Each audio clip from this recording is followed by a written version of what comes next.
Hi friends, welcome back to our channel that is study जरीसा। हमारे previous video में हमने पढ़ा था फंडामेंटल राइट्स के आर्टिकल 12 टू 22।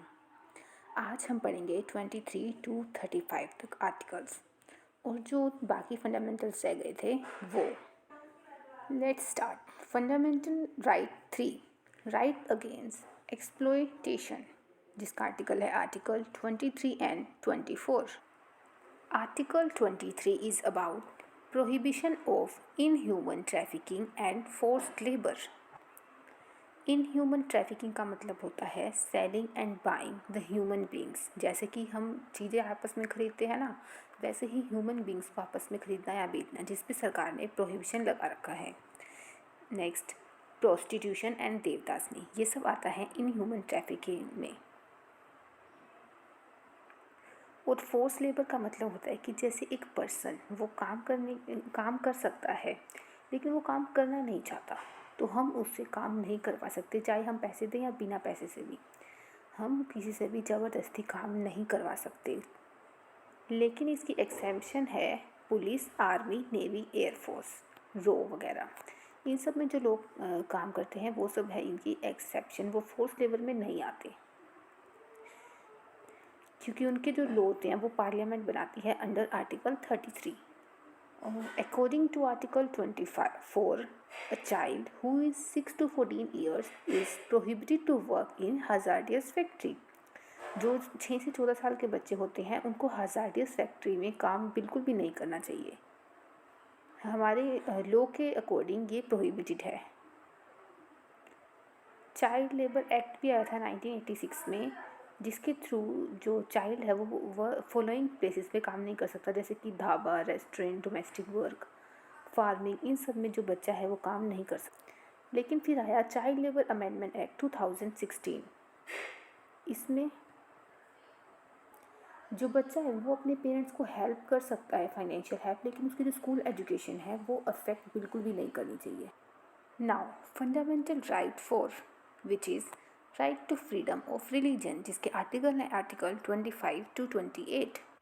आर्टिकल 25 कहता है कि a person can profess, propagate और कॉन्सेंस हिज हर रिलीजन, मतलब कि आप पे कोई भी बाउंडेशन नहीं है, आप जिस धर्म को मानना चाहते हैं, जिस धर्म को मान रहे हैं, it's totally up to you, there is no boundation. Article 26, freedom to run religious affair. अब आर्टिकल 25 में आपको रिलीजियस की फ्रीडम तो मिल गई कि आपको जो सा भी आप अपनाना चाहते हैं वो अपना सकते हैं, लेकिन आर्टिकल अब उसको आप इंजॉय कैसे करेंगे, तो उसके लिए है आर्टिकल 26 कि आप अपनी रिलीजियस अफेयर्स को खुद मैनेज कर सकते हैं। जैसे कि आपको कोई मंदिर बनाना है, मस्जिद बनानी है, कोई प्रॉपर्टी लेनी है, चैरिटेबल ट्रस्ट, चैरिटी के थ्रू आप खुद भी मैनेज कर सकते हैं अपने religious affair. According to article 27, there is no tax in the name of religion, किसी भी रिलीजन के नाम पर कोई भी टैक्स नहीं होगा। अभी आर्टिकल की ज़रूरत क्यों पड़ी? इस आर्टिकल की ज़रूरत इसलिए पड़ी ताकि जो स्टेट जो है वो किसी भी रिलीजन में भेदभाव ना कर सके।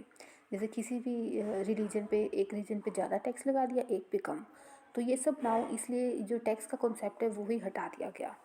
तो किसी भी रिलीजन पे या फिर प्रॉपर्टी पे कोई भी टैक्स नहीं लगता। आर्टिकल 28 कहता है कि किसी भी एजुकेशनल इंस्टीट्यूशन में अगर कोई भी रिलीजियस प्रैक्टिस हो रही है या वर्शिप हो रही है, तो हमारे पास पूरी फ्रीडम है कि हम उसको अटेंड करें या ना करें। It's totally up to us, कोई भी हमें फोर्स नहीं कर सकता। तो ये भी हमारा राइट, फंडामेंटल राइट है कि कोई हमें पे फोर्स नहीं कर सकता कि हम पर्टिकुलर रिलीजियस को फॉलो करें। Now fundamental right 5th, fundamental right 5th, which is cultural and educational right. इसमें 2 आर्टिकल आते हैं, article 29 and article 30। Article 29 is about protection of interest of minority. लेकिन हमारे कॉन्स्टिट्यूशन में कहीं भी माइनॉरिटी को डिफ़ाइन नहीं किया गया, तो हम माइनॉरिटी को आइडेंटिफाई करते हैं on the basis of religion and linguistic ground. India में 6 माइनॉरिटीज़ हैं, Christian, Muslim, Parsi, Sikkim, Buddhism and Jainism.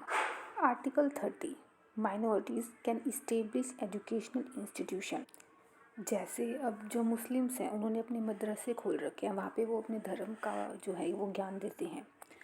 वैसे तो किसी को भी एजुकेशनल इंस्टीट्यूशन में रिलीजियस का जो धर्म है वो पढ़ाने की अनुमति नहीं है, लेकिन आर्टिकल 30 के अकॉर्डिंग माइनॉरिटीज़ को ये राइट है कि वो अपनी एजुकेशनल इंस्टीट्यूशन है वो इस्टेब्लिश कर सके। Fundamental right 6 is right to constitution remedies, जिसका आर्टिकल है आर्टिकल 32। आप इसको बिल्कुल याद करें क्योंकि ये बहुत ही इम्पोर्टेंट आर्टिकल। इस आर्टिकल को heart and soul of constitution कहा जाता है। ये कहा था डॉक्टर B.R. अम्बेडकर ने। आर्टिकल 32 के अकॉर्डिंग अगर कोई फंडामेंटल राइट वोलेट होता है तो वो पर्सन जो है सुप्रीम कोर्ट में अपील कर सकता है। अब ध्यान रहे कि जो आर्टिकल 15, 16, 17, 29 और 13 है, 30 ये सिर्फ इंडियन सिटीज़न को ही दिए गए हैं, और जो बाकी जो आर्टिकल रह गए वो इंडियन के साथ साथ जो इंडियन सिटीज़न है उनके साथ साथ जो फॉरेनर्स हैं उनको भी दिए गए हैं। तो फ्रेंड्स, ये थे हमारे फंडामेंटल राइट्स। आई होप आपको ये वीडियो अच्छी लगी होगी, और अगर अच्छी लगी है तो प्लीज़ लाइक करें इस वीडियो को और अपने फ्रेंड्स के साथ शेयर करें, और हमारे चैनल को सब्सक्राइब करना मत भूलें।